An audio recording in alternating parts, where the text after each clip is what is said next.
two of the biggest personalities in MMA. I make the predictions and I make them wrong. Now host the best podcast in the sport. I'm the first guest. We're not going to mention the 8 fighters that said no. UFC Unfiltered with Jim Norton and Matt Serra brings you the latest in fight news and analysis, behind-the-scenes stories, pop culture debates, celebrity guests, and more. We have The Rock calling in. How are you, man? I just want to see a great fight. Hear new episodes every Tuesday and Thursday on iTunes, Google Play, Spotify, and UFC.com. UFC Unfiltered, powered by digital media. UFC Fight Pass is your ticket to more than 1,000 live bouts. Check out live events from over a dozen fight organizations, including featured matchups on UFC Fight Pass early prelims.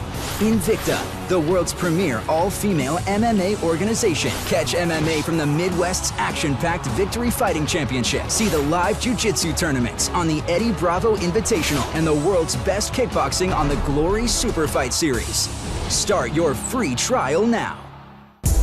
I was one of the cast members of The Ultimate Fighter Season 3, now a fully commissioned police officer. My lifestyle has drastically changed since I no longer fight. I felt like a ghost. I started going out and drinking. You kind of have to find yourself again. Isso não é porque você parou de lutar que a tua vida acabou. I've transitioned fully into being a coach. I teach Muay Thai. I'm in charge of my own life now. I'm really happy where I'm at. Gary will be the first one, hopefully, tonight to win the 3rd belt. Maybe I could do one of Gary's weight classes in the future, so I can also have a 3rd belt. We'll see. You're the lightweight, the welterweight, now the light heavyweight. Next time this tournament comes up, do you defend your title, or do you let Gordon Ryan step in? I let Gordon Ryan step in. He'll be competing in the 170-pound weight class where he rightfully belongs. I'm going to let him take that one, and these little guys are in for a rude awakening for the king. Wonder Boy Thompson and Tyron Woodley for the UFC welterweight title. Man, they are winging at each other. Go! Both of these guys are pushed to their limit in this fight. Come on, baby! This contest has been judged a draw. We will do it again.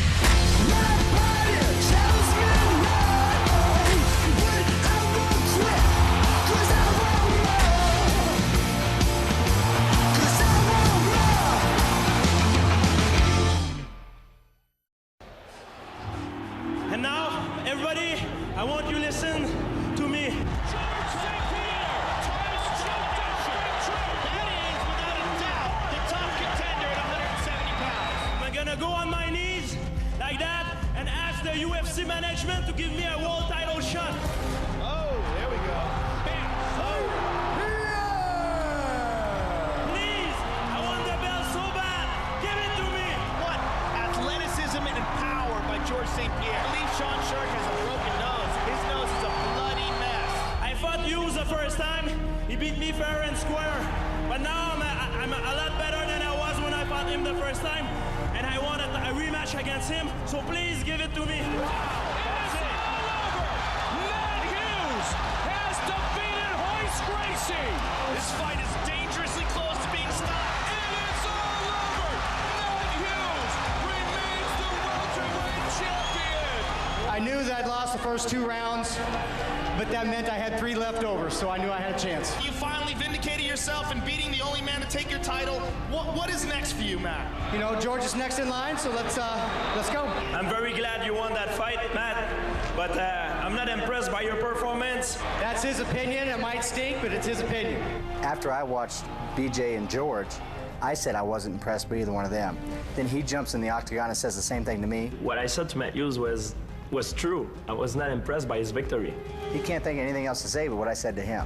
The mistake I did is to say that in front of 5 million pay-per-view viewers and all the crowd in the arena. How many weeks later, and I've not even thought about it, and he's still bringing it up, trying to defend himself. So it's pretty obvious I'm in his head.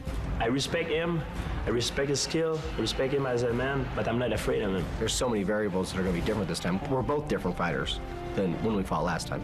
When I fought Matt Hughes the first time, I remember in the stare downs, I couldn't even look him in the eyes because I was too impressed. I was fighting my idol. I was fighting a guy that, for me, it was impossible to beat. He made a mistake. Doesn't change anything to whatever he thought going into the fight. Do the fan want to see me fight for the title? I begged the UFC so many times for it, and now it's my chance, and I'm not gonna let it go. Let's get it on, come on. The champion, the American, 33 years old, 8 years Here's the elder of the French-Canadian challenger, Georges St-Pierre. Everything else is virtually even. For the official introductions of our main event of the evening, we turn it over once again to the veteran voice of the Octagon, Bruce Bumper. Ladies and gentlemen, this UFC championship bout is sanctioned by the California State Athletic Commission with Armando Garcia chief. Our judges at Octagon side are Marcos Rosales, Richard Bertrand, and Alejandro Rochin. And our lead doctor is Dr. Van Levens. And when the action begins, our referee in charge of the Octagon is Big John McCarthy. This event is sponsored by Zions Energy. Zenergy, great taste, extreme energy. Toyo Tires, the official tire of the UFC. Toyo Tires, driven to perform. And visit Punishment Athletics at PA99.com. Ladies and gentlemen, this is the main event of the evening. Two UFC warriors have now entered the Octagon to go to war for the second time to see who will leave the champion.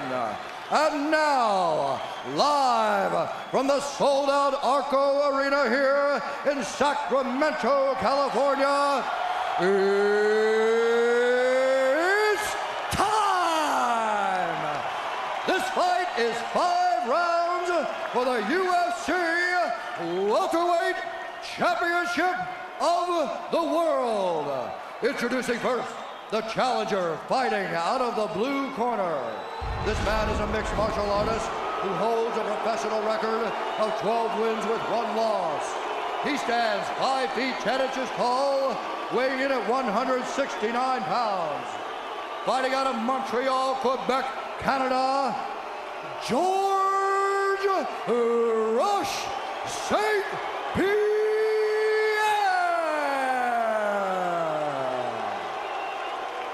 And now introducing the UFC champion, fighting out of the red corner. This man is an MFS elite fighter. He holds a professional record of 42 wins with 4 losses. He stands 5 feet 9 inches tall, weighing in at 170 pounds. Fighting out of Hillsboro, Illinois, he is considered to be the most dominant welterweight fighter in UFC history. Ladies and gentlemen, introducing the reigning, defending UFC welterweight champion of the world,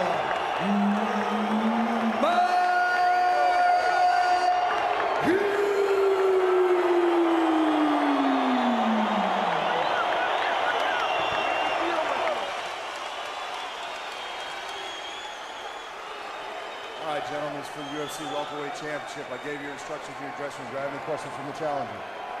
Any questions from the champion? Big hands, fight clean, fight hard. Let's go.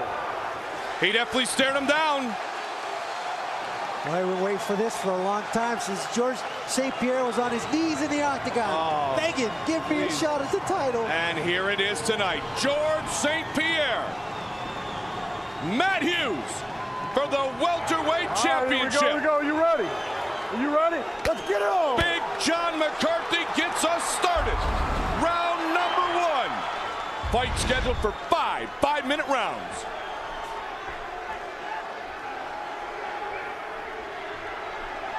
Matt has greatly improved his striking skills. The chant of USA for the longtime American champion against the French Canadian tonight.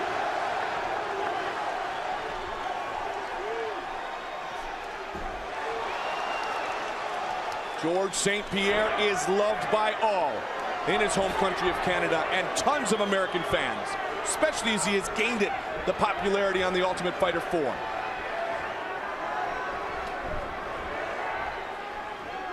George doing a nice job of moving, changing the angles. Georges St-Pierre is one of the greatest athletes that has ever been in the Octagon. Very, very dynamic athlete. Nice straight, long punches by George.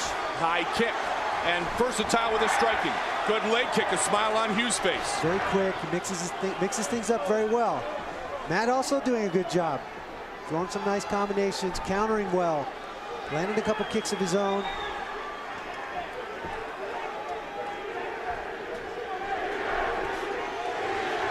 That nice little left inside kick and overhand right. We've gone from USA to GSP. Georges St-Pierre in the blue trunks. Matt Hughes in the camouflage trunks. George using his long range very well.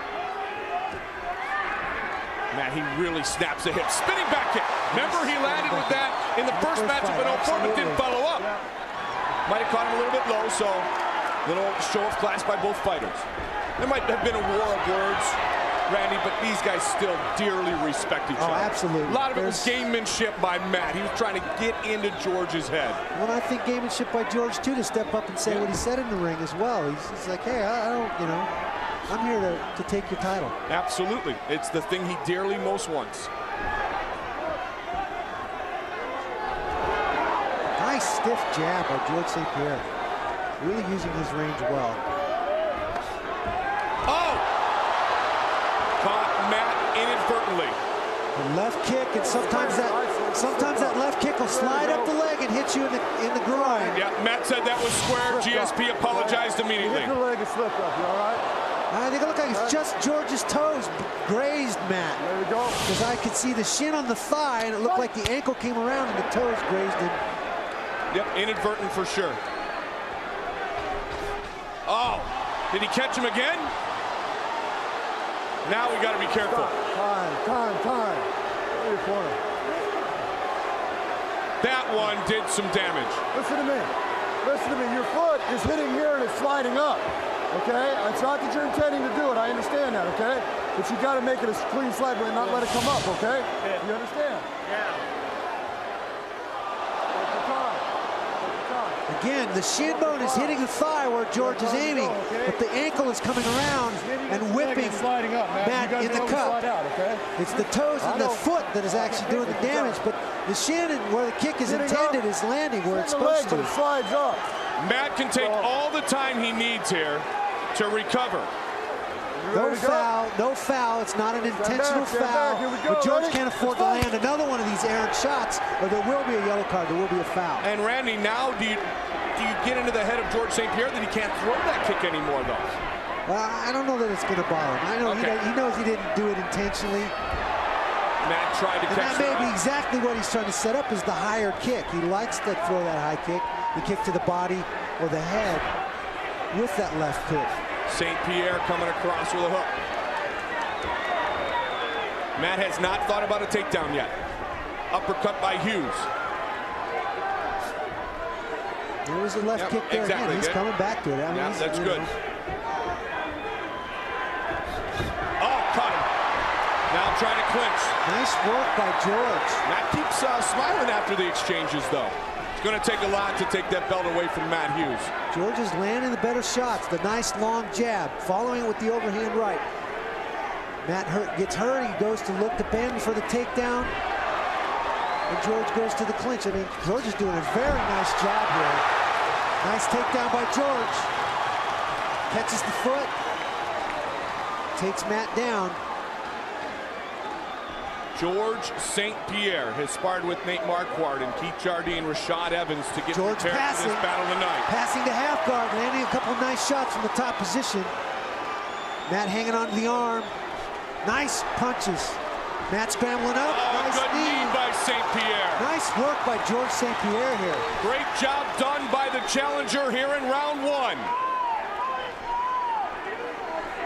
So quick and elusive. Moves his head, moves to the angle so well.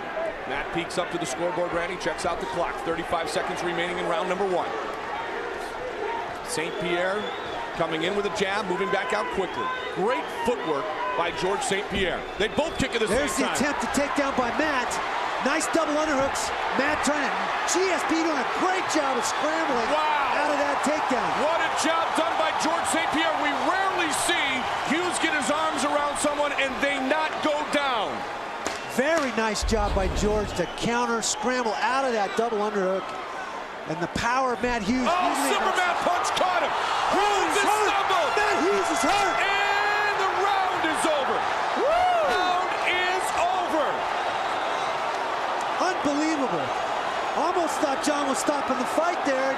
Barely heard the bell with the roar of the crowd. Wow. He opened him up.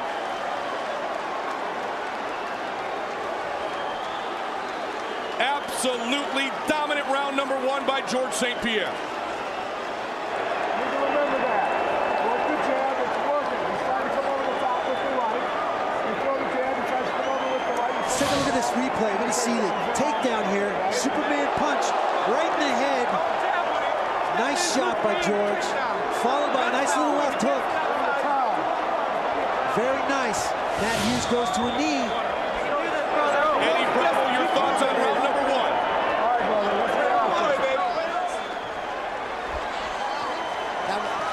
That was pretty obvious. That was all Georges St-Pierre. He landed jabs.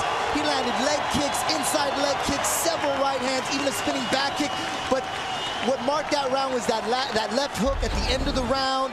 It's all Georges St-Pierre. I don't think Matt Hughes is going to be able to take him down for a while. Remember, the first fight ended with 1 second remaining in the first round. The irony there would have been amazing.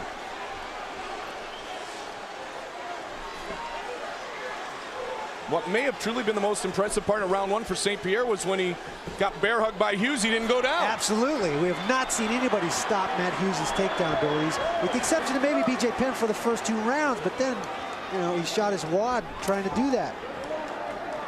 I'll tell you one thing. Neither guy's gonna, yeah, I understand. You know, Rogan's not here, so you got to say something like that. I get it. Just to know, just to let Joe know we're thinking of him. Oh, swings the foot. So dynamic, this guy. So many different tools in his toolkit. And so much stronger mentally than he was at the War of 04 at UFC 50 when they first met. Oh, nice stiff jab. Hero worship is gone. Caught him again. He's keying off Matt's jab, slipping outside and throwing a long jab of his own. Head kick! Down goes Hughes! Oh, he's hurt! St-Pierre He's hurt!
UFC history. To me, Michael Bisping is the most dangerous type of fighter. No matter which obstacle you're gonna put in front of him, he's gonna die to cross it. But I got all the tools to beat him. Georges St-Pierre represents the very best aspects of martial arts. Whilst he's great at jiu-jitsu and he's a good kickboxer and he's an excellent wrestler, he's not a fighter like I am. There's a reason why he stepped away from the sport. And the reason is he didn't have the heart for this sport anymore. Well, I've got the heart. You can see the scars on my face. The 3 years he's been away, I've been fighting the best guys in the world, bigger guys, harder hitting guys. There was no way in the world he's gonna choose to stand and fight with me. He is absolutely relentless with this attack. When I fight, everybody knows what I'm gonna do. I'm looking to knock you out. It's as simple as that. There's no secret. I will tell you my game plan right now, George. I'm looking to knock you out. I know what I'm up against, but I look better than I ever been. I feel better than I ever been, and I'm more hungry than I ever been.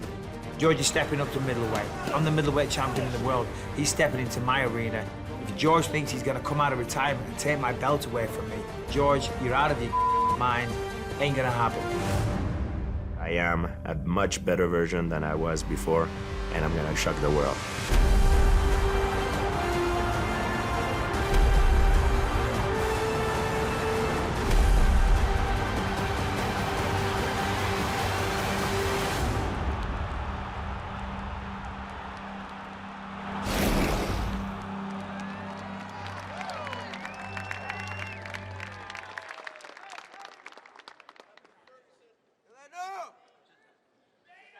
I'm sorry I'm late. I've had a hell of a day. And it gets better. We can't find Michael Bisping. What fighter has been more stood up at press conferences than Georges St-Pierre? The answer is 0. Anyway, on a positive note, Georges St-Pierre is back. And when we find Michael Bisping, he's gonna fight him at a certain date. Ladies and gentlemen, with no further ado, let's get GSP out here.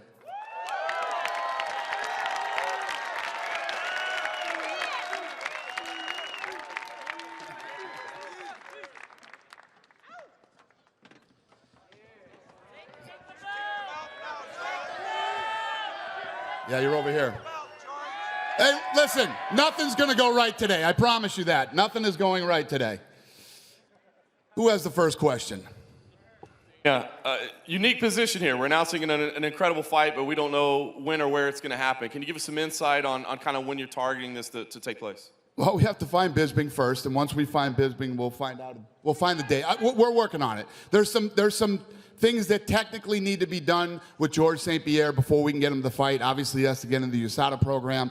There's a lot of different things that have to happen. Once we know where George is, we'll set the date. I'm hoping and aiming for this, and probably in July. That's in a perfect world. I would love to see this fight happen on International Fight Week. Well said. Thanks, Dan. George, obviously, welcome back. For 3 years, you've been answering questions about coming back and, did you want to fight again and all those things. Why was now the right time, and how much of it had to do with, your thoughts of Michael Bisping and how maybe you match up with him? It was a lot more complicated than that. The landscape in mixed martial art changed all the time. And we had ups and downs and discussion. It's been a long time, a long process. I want to say thanks to the UFC, thanks to my management team to make that possible. And, at one point after UFC 206 Toronto, I kind of lost hope, and then it bounced back and they announced me the great news, so I'm very happy to be here. We saw on social media that you got a chance to step into the Octagon backstage and kind of feel it out a little bit. What was that feeling like for you back there? I feel it's great. I'm so excited right now. Yesterday I took the picture and just like the company has changed, but to come back, I feel like rejuvenated. I'm very happy to be here. Thanks, George. And just quickly, if I could, for Dana, understand why you put this fight together. I mean, this is a super fight. It's amazing to have Georges St-Pierre back, but can't deny that Yoel Romero is the rightful #1 contender in the division right now, right? Yeah. So, what do you do with Yoel right now? I hope he doesn't kill me. I'm gonna duck and dodge him for as long as I can. No, we're gonna take care of him. We'll obviously take care of Yoel. George is coming back. It's not like George has a lot of time. George wanted this fight. Mike wanted this fight. I'm sure the fans want to see this fight, so we did it. I'll take care of Yoel. I'll handle it. And just lastly for me, Dana, you touched on it. I know we're here to talk about this fight, but the news this morning, losing the co-main event. What are your plans right now with Tony Ferguson, Khabib Nurmagomedov? Do you want to put that fight back together? Do you want to do something next for Tony? What's the idea? It's just, it's obviously a huge blow, and I don't know right now. We got to get through tomorrow night and, do the fight, and then I'll figure out what's going to go on with those guys. George, right here. Hey, how you doing, George? Good to see you. What ultimately happened in the gym that convinced you that you were capable of coming back and being the old GSP? I'm not going to be the old GSP.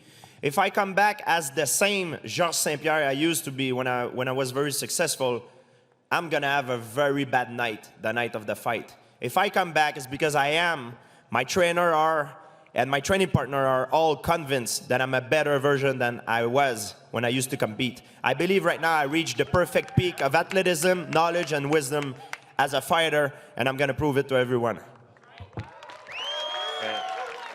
And how important was it for you to be fully satisfied with what the UFC is doing with its anti-doping program? Well, nothing is ever perfect, but it's much better, and it's much better than most of the sport, of course, in professional sport. But the problem is why I was so insistent on that is we don't play games, we fight. A win or a loss sometimes has an effect on people's livings, and even sometimes they don't come back the same as they were, you know. So it's very important. This is a very important matter that we needed to take seriously. I'm glad the UFC took the initiative to get USADA to do the job. Thank you, George. George, is there something about going to 185 right now that interested you that maybe wasn't possible for you 3 years ago? Because we used to talk before you left about possibly coming up to fight Anderson Silva. Is there something about the comeback, maybe getting a little older, the way your body's functioning, that makes you, better for 185 now than previously? I'm always the same weight. I walk around between 185, 190. Actually, even some 155ers guys are bigger than me. I'm an average size welterweight. It's a huge task. And fighting business, it's like the stock market. Some guys, sometimes their stock is high, some guys, their stock is low, and it's a question of timing. When I used to fight as a welterweight, I had a crazy lineup waiting for me. And I had injuries. I blew up my ACL back then. And they were waiting for me. And the opportunity for a fight, if you come up and fight, it's not really the fight that is dangerous. The fight is always dangerous, but it's the preparation. Because you need to have training partner that makes the environment representative of what you're going to have. So you have to train with heavier guy. It's not necessarily that the guys are better. It's the guys are heavier, and freak accident are more likely to happen. Right now, I don't hold the belt.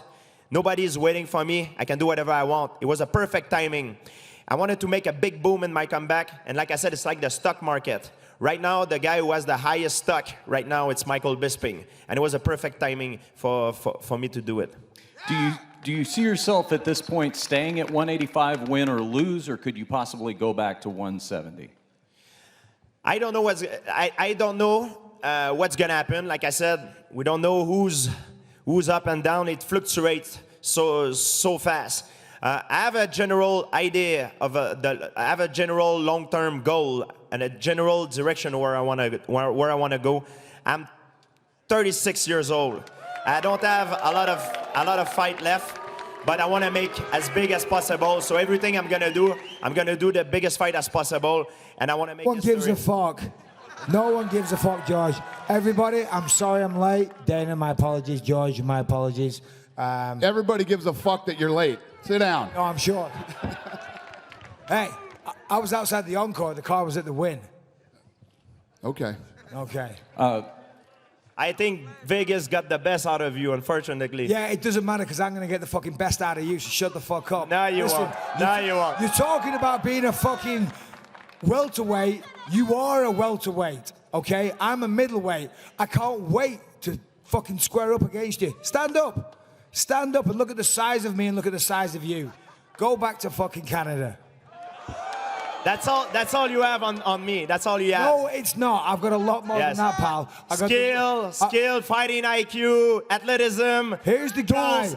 Everything is on my side. Oh, is it really? Height, reach, good looks, fucking accent, the jab, the punch, the kick, everything. George, listen, while you were away, because you were so scared of everybody taking steroids, I was man enough to still be fighting those guys. You went away, you went and fucking chased aliens. I don't know what you did. No one gives a fuck where you were or what you did. You're coming back, the sport is a different place, game over.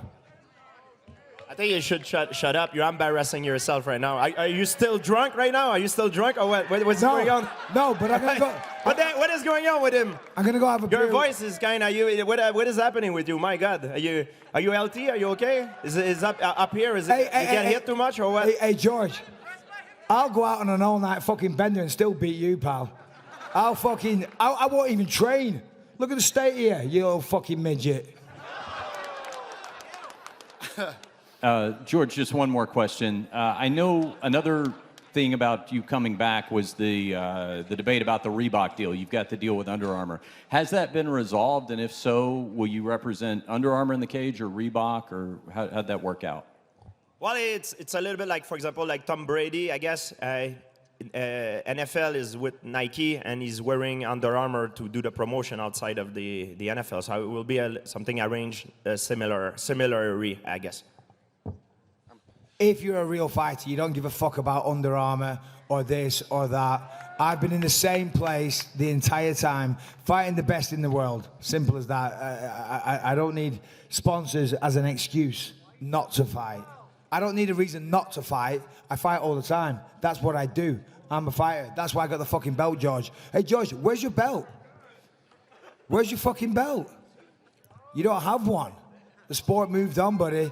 The sport moved on. Well, I could have stole one while you were out in Vegas drinking. Stop it, please. You're you're saying I'm embarrassing myself? Please stop it. You're embarrassing yourself. Next question. George, we know you wanted to fight in Toronto. Is fighting in Canada a priority for you at this point?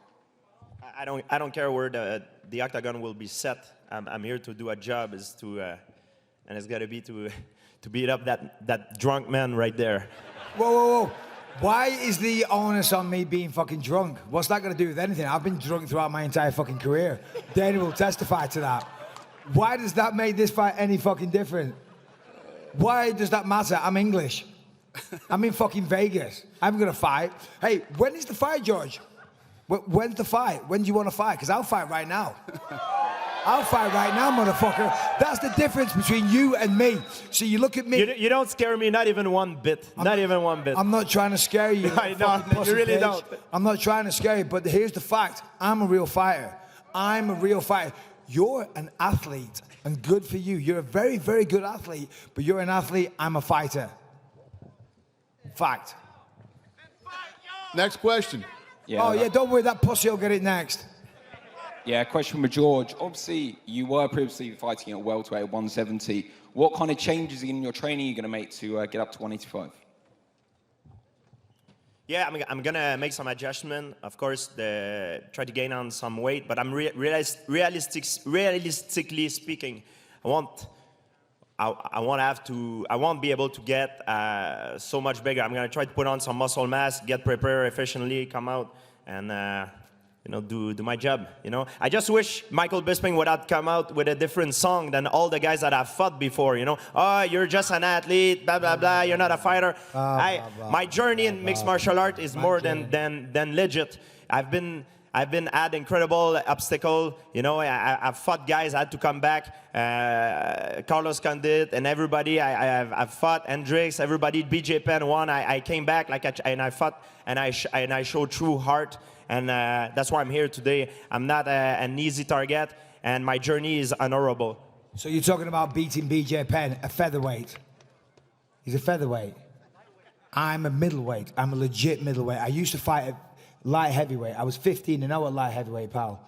So, you are a very, very good fighter, George. I respect you very, very much. But at the end of the day, there's a reason why they have weight classes. It's as simple as that. And I respect you coming back, but I know why you picked me. You think I'm an easy fight, just like Anderson did, just like Luke Rockhold did when I knocked him out in the first round, just like everybody does. Yeah, fucking Luke Rockhold. Just like everybody does. And time again, I proved them wrong. So this is the guy, the greatest of all time, didn't want to face Anderson. Didn't want to face Anderson when he was the man, but he comes out of retirement to face me. Yeah, real good fighter. Yeah. See you outside, dickhead. Yeah. Mike, the fight's been announced for a few days now. What's kind of the reaction been like from people talking to you, giving you kind of feedback on it? Everybody's excited about the fight. I mean, myself, I'm very, very excited. You know, George is, you know, listen, I respect George. I respect what he's done inside the UFC. Of course I do. You know, and he's a fantastic martial artist. He's an incredible athlete. I think this is going to get a lot of interest, of course. I mean, George was always a big, big star in the UFC. So, of course, I wanted to fight the guy. Yeah, everybody's excited. It's an easy payday. Let's cut the bullshit. It's a fucking easy payday. So thank you very much, George. Yeah, just one last for Michael. You know, a lot of people are saying that the legitimate #1 contender is Yoel Romero. So? If you're Yoel Romero right now, what do you do? Do you take another fight to really get yourself? If he's so good, then just keep beating people. Because I'll tell you what, George doesn't have a style to hurt me. I can show you a text message to Dana right now. I said, George will not hurt me. In 6 weeks after this fight, I'll fight Yoel Romero. Correct, Dana? Correct. So, Yoel, sit on the fucking stool, do whatever you want to do, shit your pants, whatever it may be. I'll be here. Next question. A question for George over here. Hey, George, welcome back. You've said in the past that if you ever moved up to 185, when there was talk of the Anderson Silva fight, you said, if I ever move up, I'm not going back down. That's what you said 3-4 years ago. Do you still feel the same way, or are you open to, you know, fighting at 185 and then, of course, going back down in the future if that opportunity presents itself? I don't look past Michael Bisping right now, and I have a long-term goals. I know approximately, roughly, which direction I want to take. But I'm going to be 36 years old when the fight happens, and I want to make the biggest fight possible. You know, I want to make history, and right now I'm focusing on the short-term goals, which is this guy. Can you tell us a little? That's all matter on that. Can you tell us a little more about these long-term goals? No. Nothing. No, he can't tell you anything. That's the whole point of a press conference, George. You're supposed to fucking talk. Tell them something, please. You haven't been here for 4 years, but he can't tell you anything. Why can't you tell them anything? 4 years, George. Come on, this is your moment. Let's go. Tell them. Well, go on. No. There we go. I'm gonna be. It's like the stock, right? Up and down. You don't know who's up, who will be up and down. I'm gonna beat this guy. Then after we'll see what's the next big challenge. Okay. And you kind of had the pick of the litter. You had an option at 170, 185, some super fights. Yeah. Just hearing what he's saying to you and kind of how he's acting towards you, is there any part of you that regrets giving Michael this opportunity? Absolutely not. I'm very happy. It's not an no. opportunity. I'm gonna hurt him. I'm gonna hurt him real bad. Real bad. The more I talk, the more he wants to punch me in the face, Ariel. So, you know, good luck with that. And just one more for you, George. Yesterday, Tyron Woodley said that the reason why you're fighting Bisping is because you don't want to fight him, that you're avoiding him. Did you seriously consider waiting to see? I know you have a relationship with Wonderboy. Did you kind of want to wait and see what happened in this fight on Saturday and maybe go after your old title? I don't know. Like I said, it depends what's gonna happen. I'm focusing on him right now. Okay. That's all matter to me. The world ends after the fight. Then after it's a new journey that comes. He thinks I'm an easier fight. Let's be honest. Let's be honest. Well, we'll see. You think I'm an easier fight? We'll see how it goes. He's going for the easy pickings. You are a welterweight, but you're going to step up a weight class because he looks like a legend. No, because he's a pussy and he wants an easier fight. Guess what? You're fucking going to find out you're wrong, pal. You're wrong. We'll see. We'll see what's going to happen. Okay, good talk. Okay, and Dana, just one for you. When you say that you're going to take care of Yoel Romero, what do you mean by that? Can you elaborate? What does that mean? That's between me and Yoel Romero. Well, Thanks for asking. That's between us. No, I know, but there is the precedent with Carlos Condit and GSP where... Is there? There's really not a precedent. There's different scenarios and different situations. But Don't worry about what Yoel Romero's going to make. Me and Yoel will take care of that. All right, fair enough. Thank you. Hey, question for George right here in front of you. Hey, welcome back. I do want to have you address Michael Bisping's claim, if you don't mind, that he believes you're picking him because he's a beatable champion. He happens to be a guy at the middleweight, holding that middleweight title, and he thinks that you see as an easy fight. what is your reaction to him saying that? No, he's wrong on that. I would say there's different kind of fighter. There's fighter that rely only purely on their talent, and they fight in a very elegant way. But most of these guys, sometimes when they fight, when they get cracked, they go down. It opened the floodgate, and they never come back. Michael is a different kind of fighter. He's a fighter that doesn't only rely on his talent. He's a hard worker. He's a grinder, and I admire that. Outside of his attitude, I admire that, his work ethic, because no matter what you throw at him, he's going to come back. He's been put down before, but he always stood up. He always came back. No matter which obstacle I'm going to put, he's going to try to cross it. So I'm going to have to take him out of order during the fight, and I'm aware of it. I know you don't want to talk too much about your long-term plans, but what are the chances if you do win this fight that you would want to defend the title? I mean, would you feel any kind of responsibility to defend the title, or at this point in your career, you're just looking for the biggest fights, regardless of time? We'll see what's going to happen. It's like I said, fighting is like the stock market right now. It's fluctuate, you know? Fluctuate. Right. It fluctuates. Sometimes some guy, their stock is very high. Sometimes they're very low. I don't know what's going to happen tomorrow. I don't know what's going to happen in a few months. It depends on everybody has a different journey. And you talk about like the title shot, Yoel Romero. There's a lot of guys like unfortunately in this situation. And I've been there before. When I was waiting for my revenge against Matt Hughes, I had to go through Dave Strasser, Jason Miller, Frank Triggs, Sean Shark, BJ Penn, then I had my revenge. I had to go through like 5 fights before that. You know, it's the same thing. Damian Maia is in the same situation. Khabib is in the same situation, and the list goes on. You know, I have an opportunity, and I can't miss it. And it's the biggest fight possibly that I can do right now, and that's why I'm doing it right now. And it's a big challenge. I don't take nobody lightly, and I'm gonna prove it the day of the fight. And just so you know, not to jump in and like I'm defending George here, but at the time that this deal was made, when me and his guys were doing this deal, we wanted him to come back. We wanted to announce it. We wanted a title fight. Bisping was the only guy who was available at the time. The Woodley fight was already happening with Thompson, and you don't know how those guys are going to come out of this fight. Who's going to win? Is one of them going to get hurt? Does somebody blow something? Does something bad happen to one of the guys? We don't know those things. So how am I going to bring Georges St-Pierre back unless I have an absolute positive fight for him? And Bisping was ready. Bisping wanted the fight. So it was the fight to make. For you, Dana, is there any kind of hesitation booking someone into a title fight not knowing if they're going to have, you know, a desire to defend the title after they win it? Is there any kind of concern when you're booking a title fight like that? We've talked about that, and George said he has plans. He's just not saying I'm here today. It's not like we went into this 185-pound championship going, oh, well, let's see what happens, you know? Obviously, if Bisping wins, Bisping said he'll turn right around and fight Romero. If George wins, he has a plan. He's just not willing to tell you guys what it is right now. But he is willing to do many things. Obviously, we wouldn't be here today, and I wouldn't be in this position right now not knowing what Georges St-Pierre Please tell everybody your plan, George. Tell everybody your plan. Come on. All these fine people here. Come on. So that's the truth. That's the reality. My plan is to kick your butt. We'll see after that. Hey, Michael, you like to give Yoel a hard time, but any sympathy whatsoever? You're a guy who waited a very, very long time for a UFC title shot. Do you have any sympathy for him that he's getting passed up? Yeah, absolutely. I mean, Yoel is he's an amazing fighter. It's as simple as that. He really is. He's a physical specimen. He's a great wrestler. He's got knockout power. Of course, you know, I mean, he is the rightful #1 contender. I don't make the fights. I accept fights. Simple as that. George doesn't. That's the difference.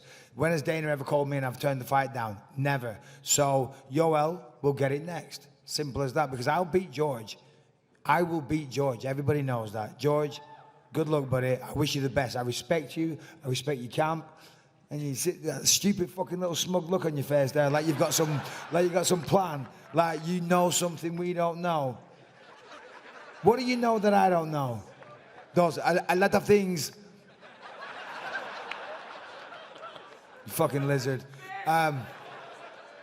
So listen, Yoel, I plan on beating George, of course. Of course, there's 2 horses in every race. Of course, George plans on beating me. If I win, I will fight Yoel in a quick turnaround because he deserves to fight. You know, simple as that. I'm going to take one more question. Go ahead. It's going to be in French for George. I'm going to ask it in English for everyone here. Yep. Thank you. George, with McGregor, John Jones, and Ronda Rousey out of competition right now, you talk about stock market. Do you feel you have the highest stock right now and you're here to kind of save the UFC in the short term? Please, if you can answer in French. Je pense que je suis pas dans la course encore tant aussi longtemps que j'ai pas montré aux gens ce que je vaux. Parce que j'ai été à l'extérieur de la compétition pendant trop longtemps. Donc, c'est mon combat de retour qui va vraiment faire voir ma vraie valeur. I said I feel I'm not in the stuck right now. I don't have no value because it's going to be my fight return that will define my value. And it's going to be higher than him. And Dana, if I can have your take on this, do you feel easier to kind of save you guys in the short term? Or? Well, you know, I mean, that's kind of a goofy way to put it, but, you know, if we didn't come to a deal, we didn't come to a deal, you know? The UFC is going to keep rolling and making fights and doing what we do. You know, George and I got together in Vegas, which started the whole thing. Then he got two very capable people to come in and meet with me, and we got a deal done. So if we didn't, the fight wouldn't be happening. So I'm happy. I'm obviously very happy that George is back. I'm happy that George is happy to be back. I questioned for a long time if he really wanted to fight, and after we had a dinner and a breakfast, I was on board, and I believe that he did. So here we are. My last question, if I can. You talked about Freddie Roach and Nick Khan, who stepped in. George, in French, please, can you talk about their involvement in you making this deal done with the UFC? Yeah, I talked to Freddie. Nick Khan came make the deal, but it was like all teamwork. CAA, LB3I, it was all done with the team. It was a long process.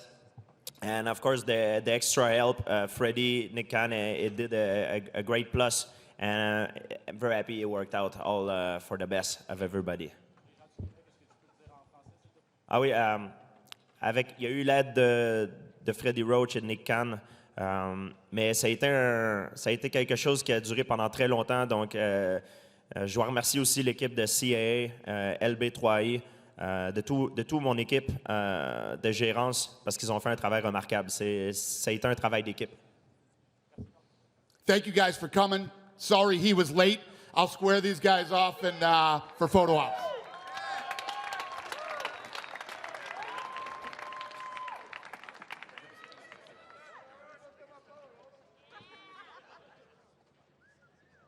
Get him, George!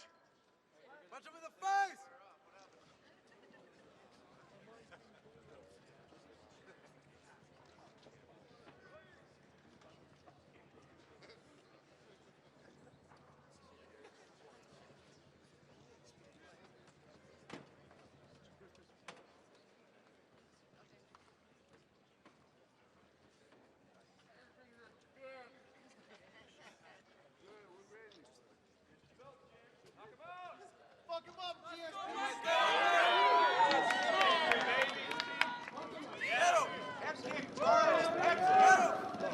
Not even one minute. Not even spare minute. Not even one. I'm not trying to scare you. Oh, yeah. I'm not trying to scare you, bro.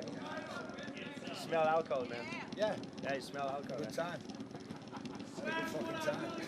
You better train hard for this fight. Oh, yeah, good, because I always come in out of shape. I always gas. I'm known for that. I always gas down about. Whenever I ever come in out of shape, please tell me the time. Let's fucking get that suit. I'll send you money if you want.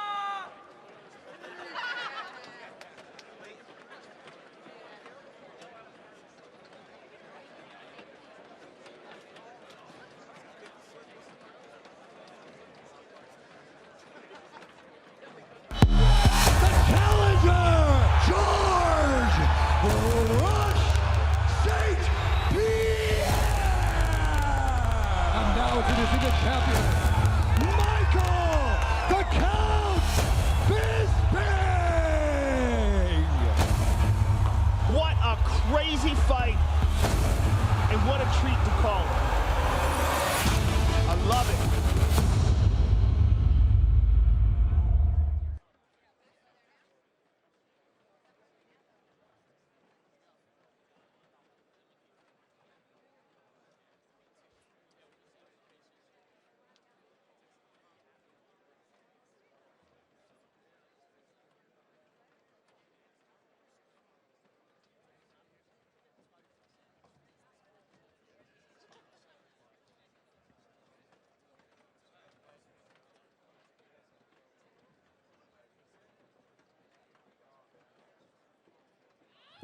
Too tall for me. Hey guys, wow, this is quite the day.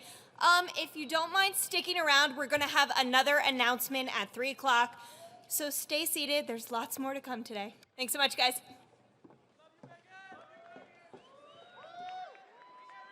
Watch what you do, or you gon' find yourself very next to someone else. And we all thought you loved yourself, but that couldn't have been the issue. Or maybe they just saying that now cause they miss you. Maybe they tried to diss you. That's why you laying on your back, looking at the roof of the church. Preacher telling the truth and it hurts.